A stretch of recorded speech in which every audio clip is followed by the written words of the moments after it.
सबसे सभी को जय श्री श्याम, जय श्री श्याम, जय श्री श्याम, जय शिव शंकर भगवान की। आज मैं आपके सामने श्रावण मास का 22वां अध्याय लेकर आई हूँ। सर्व काम फल प्रद संकट हरण व्रत।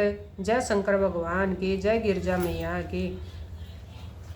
संत कुमार ने भगवान सदाशिव से पूछा, हे भगवान, श्रावण शुक्ल चतुर्दशी के दिन सर्व काम फल प्रद संकट हरण देवादेव का किस विधि से व्रत तथा पूजन करे, कब उद्यापन करे, मुझे विस्तार पूर्वक बताने का कष्ट करे। भगवान शंकर ने कहा, चतुर्थी के दिन सुबह उठकर दातुन आदि करके पुण्य दाता शुभ संकट हरण नाम का व्रत का संकल्प करना चाहिए। हे देवेश, मैं आज चंद्रमा के उदय होने तक निराहार रहूंगा, आपकी पूजा कर भोजन करूंगा, मेरे ऊपर आए संकट को दूर करे, इस प्रकार संकल्प कर काले तिलों से स्नान कर गणाधिपति की पूजा करनी चाहिए। अपनी सामर्थ्य के अनुसार स्वर्ण, चांदी या तांबे की गणेश जी की मूर्ति बनवाए। यदि इतना न हो सके तो मिट्टी की प्रतिमा कुम्हार से बनवाए। पहले अष्टदल कमल के ऊपर घट स्थापित करना चाहिए, उसमें जल भरकर स्वच्छ वस्त्र से ढक दे और उसके ऊपर प्रतिमा रखकर षोडश उपचार द्वारा वैदिक मंत्रों या तांत्रिक मंत्रों से पूजा करनी चाहिए।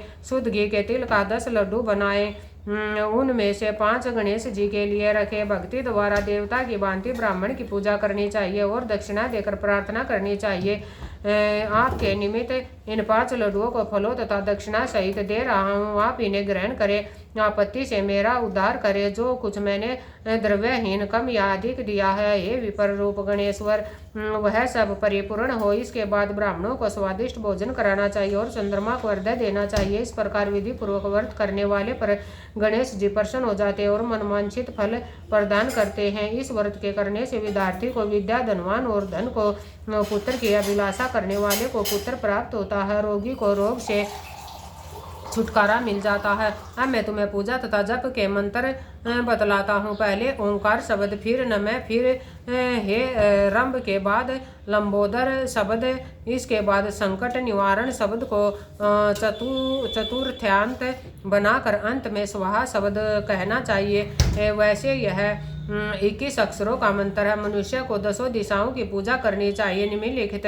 21 नामों द्वारा गणेश जी की पूजा करनी चाहिए। उमा पुत्र, आग्नासन, एकदंत, दंतवक्त्र, मूषक वाहन, विनायक, ईशपुत्र, सर्वसिद्धि प्रदायक, गणाध्यक्ष, सकंद, गुरु, सर्व संकट नाशक, लंबोदर, गौर्य, मंगल, संभव, धूमर केतो, भाल, चंद्र, आसुर मर्दन, विद्या विधान, विकट, सुरकरण, विघ्नराट, घन, अघनाशक, आप मुझ पर प्रसन्न हो, मेरी सभी अभिलाषाओं को पूर्ण करे। हे प्रभु, मेरे शत्रुओं की बुद्धि का नाश हो तथा मेरे मित्रों का अभ्युदय हो। इस प्रकार प्रार्थना करके अष्टोत्तर शत होम करना चाहिए। व्रत की समाप्ति पर गणेश के प्रीत्यर्थ लड्डुओं का ब्राह्मणों को बयाना देना चाहिए। आगे दिए गए मंत्र से 5 बार चंद्रमा को अर्घ्य देना चाहिए।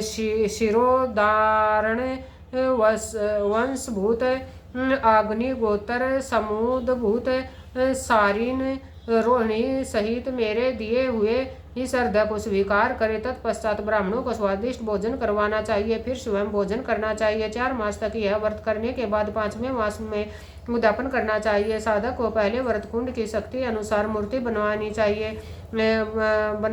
प्रथम विधि से पूजा करके सुगंधित चंदन तथा नाना प्रकार के फूलों द्वारा पूजा करनी चाहिए। सूप और पायस दक्षिणा सहित गणेश की प्रतिमा कपड़े से लपेट कर ब्राह्मण को देना चाहिए। व्रत समाप्ति के लिए 5 शेर तिल देना चाहिए और क्षमा प्रार्थना करनी चाहिए। इस प्रकार उद्यापन करने मात्र से ही अश्वमेघ फल की प्राप्ति होती है। संत कुमार मेरे कहने से पूर्व पार्वती ने इस व्रत को 4 मास तक संकल्प की प्राप्ति के लिए किया था। 5वें मास में उन्होंने पुत्र कार्तिकेय को प्राप्त किया था। महर्षि अगस्त्य ने समुद्र पान के समय इसे किया था। 3 मास पश्चात उन्हें विघ्नेश के प्रसाद स्वरूप सिद्धि प्राप्त हो गई थी। हे मुनीश्वर, इस व्रत को दमयंती ने 6 मास तक किया था, तभी उसने महाराज नल के दर्शन किए थे। अनिरुद्ध को खोजती चित्रलेखा ने इस व्रत को किया। वह कहाँ गए उन्हें कौन ले गया। वाणासुर के यहाँ जाने पर प्रद्युम्न व्याकुल हो गए। तब उनसे रुक्मणी ने बड़े प्रेम से कहा, पुत्र, मैं तुमसे जिस व्रत को कहने जा रही हूँ उसे ध्यानपूर्वक सुनो। पूर्व समय में तेरे जन्म काल के समय तेरे मेरे सौरी घर में तुझको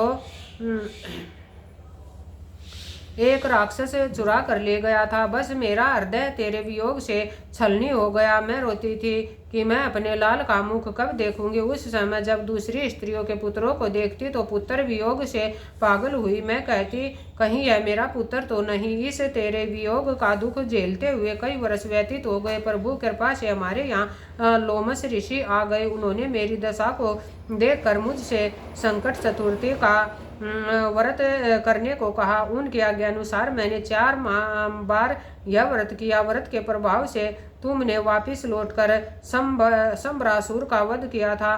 अतः यदि तुम भी इस व्रत को करोगे तो अवश्य ही तुम्हारे पुत्र का पता चल जाएगा और वह घर वापिस लौट आएगा। माता के आदेशानुसार प्रद्युम्न ने भी गणेश जी के प्रियतार्थ विधिवत इस व्रत को किया। तभी नारद जी ने आकर उनको बताया कि अनिरुद्ध वाणासुरपुरी में है। उसी समय प्रद्युम्न वाणासुरपुरी में गए और वाणासुर को सैन्य सहित जीत कर अपने पुत्र को पुत्र वधु सहित ले आए। प्राचीन काल में दूसरे देवताओं ने भी विघ्नेश के प्रीत्यर्थ इस व्रत को किया था। मृत्युलोक में इस व्रत के समान सिद्धि देने वाला और कोई व्रत नहीं है। अधिक कहने से क्या लाभ। इस व्रत का उपदेश नास्तिक और शठ को नहीं देना चाहिए। शिष्य या श्रद्धा युक्त साधु को तुम इसका उपदेश दे सकते हो। हे मामुने, तुम धर्मनिष्ठ विघ्न नंदन तथा मेरे प्रिय हो, इसलिए मैंने तुमको इस व्रत का उपदेश दिया है। बोल शंकर भगवान की जय हो।